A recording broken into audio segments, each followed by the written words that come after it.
Hey everyone, welcome back to Corporate Decoder, where we unravel the mysteries of corporate filings. Today we're diving into LiveRamp Holdings' latest proxy statement. It promises to be a wild ride, a bit like trying to decipher the nutritional information on your favorite snack. But trust me, once we break it down, you'll see exactly what's cooking at LiveRamp. Before we get started, if you're all about getting the real story behind the numbers, make sure to subscribe. And we also have a Discord community linked in the description if you want to chat with other finance enthusiasts. First off, the company confirms they don't need to pay a filing fee, so they must be of good financial standing, which is always a good news. One of the main things on the agenda is electing board members. It looks like two current directors, Clark Kokich and Brian O'Kelly, are up for re-election for a 3-year term. LiveRamp considers a few important things when picking people for the board, like their experience, wisdom, and if they can think for themselves. They also want people with high ethical standards who will put the company's long-term success first.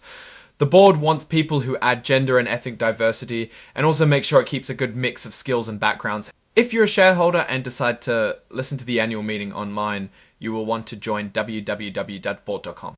Next up is a proposal to approve more shares for something called the 2005 Equity Compensation Plan.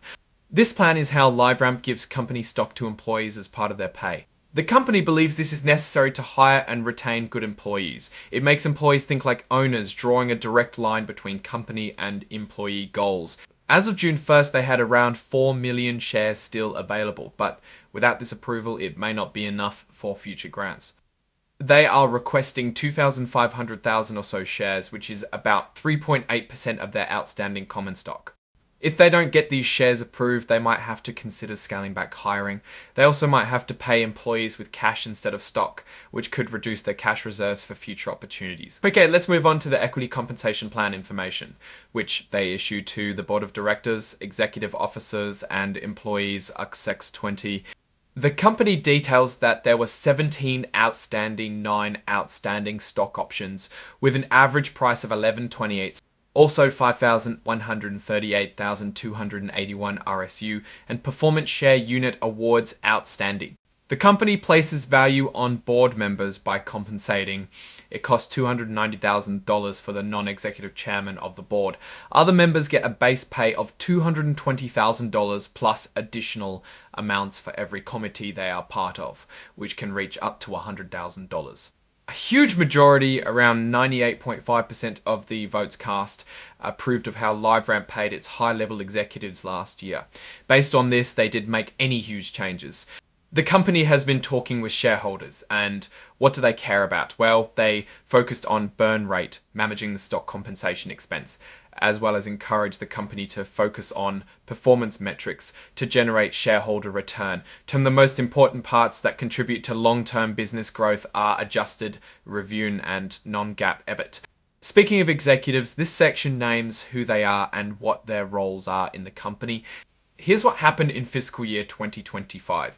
It says that it generated about 746 million overs in revenue, which are 13% year-over-year growth.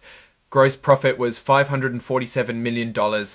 The CEO target is $7,500,000 as long-term incentive compensation, with vice presidents at approximately $2,500,000 after they believe long-term incentives should focus officers on creating shareholder value and also serves to retain employees if a retirement on or after 65 with at least 5 years of service. All awards will continue to vest in accordance with their terms. The SEC filing prohibits trading activities like short sales and hedging. These prevent directors and employees from being incentivized to tank the stock in order to profit. LiveRamp will be paying for most of the cost to get this report out. They have also hired alliance advisors to help get more participation. That annual report is the most recent one. It sounds like everything is going to plan old 10. So what's my take here? LiveRamp is steering the ship thoughtfully. The big focus on incentives for the executives is encouraging. Stock buybacks are nice and it definitely shows confidence. I wonder is whether the growth metrics make shareholders feel comfortable or nervous.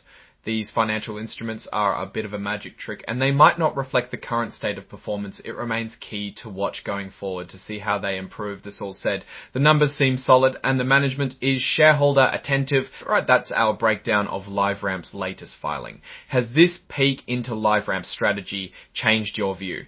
Let's hear your insights in the comments. Give that like button a tap and subscribe for more corporate insights. And don't forget to join our expanding Discord community through the link in the description. Thanks for tuning in. See you in the next Decode.